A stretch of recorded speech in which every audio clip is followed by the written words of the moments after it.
This diagram represents atomic model of the scientist Niels Bohr. Today we are going to study about modern atomic model. After the many scientists' hard work, we got the final modern atomic model, which was given by Niels Bohr. He gave some points regarding his postulates of atomic model. Was the first one is atom is very small and neutral in nature. As earlier it was also discussed that atom is very small, it cannot be seen, and it is neutral in nature. Second, protons and neutrons are present at the center of the atom. Both. Earlier the neutrons were not discovered. Now he said protons and neutrons both exist at the center of the atom. He named the center as nucleus. Okay, he named this center as nucleus. Now, third point, electron revolve in fixed orbits around nucleus.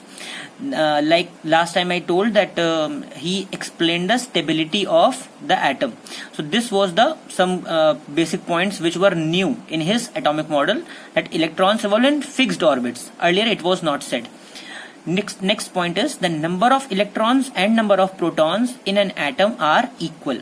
That is why the atom is neutral, because all positive and all negative charge and positive charge are equal in amount, so they cancel out each other. The next point is there is no energy change in atom due to motion of electrons, because electron revolve around the nucleus at very high speed. So it was earlier considered because of this high speed the atom cannot exist with the stability.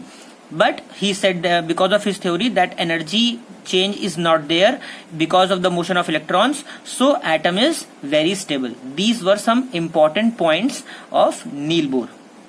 Now at last, when the electron, protons and neutrons all were discovered, now a new concept was given of nucleons. As we know, among the three subatomic particles, protons and neutrons are present in nucleus. Electrons revolve around the nucleus. In nucleus only we have protons and neutrons. So the number of protons and neutrons together is called nucleons. This is the nucleus diagram showing nucleons.